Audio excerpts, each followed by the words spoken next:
Gave this customer right here a price to pour this slab 2 weeks ago. I told him $25,000 to pour this 12-yard slab right here for his building. Well, needless to say, he called me and said, hey, man, I'm ready. And I was like, man, that price I gave you 2 weeks ago, I said, price of concrete material done went up. I said, it's going to be another $2,500.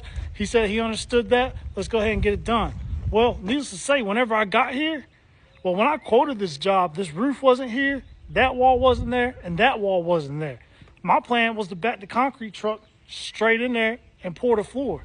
Well, guess what? That roof right there, I couldn't get the concrete truck in there. So I called him and I said, man, how the hell you expect me to get the concrete truck in there so I could pour that floor? I said, you never told me you was getting the roof and the walls and everything put up before I poured the concrete. And luckily, he had a skid steer on his farm, and he said, well, you can use the bucket on my skid steer to get the concrete back there where you need to get it placed. And I told him straight up, I said, man, I know this is your skid steer, but hey, I'm going to have to charge you an extra $1,500 because it's going to be really time consuming getting that concrete on the ground when I have to just take it one bucket at a time. I said, that's wasting my time. So it's going to be a $1,500 upcharge.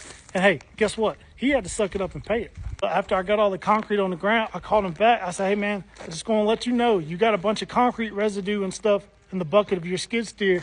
I don't know how close you are, but you need to come over here and get it cleaned out before it sets up in your bucket. And he said that he's about 45 minutes away and he wouldn't get here. So I said, man, I'll wash it out for you for an extra $100. He said, I appreciate you taking care of me. And he wants a slick finish on this. And as you can see, like I explained before, there wasn't no roof on this or sides. You see all that right there in the shade? That's going to take longer for it to set up so I can put my trowel machine on there and get it slick. So I'll upcharge another $3,000 for that because that's wasting a couple hours of my time. Upcharge, baby.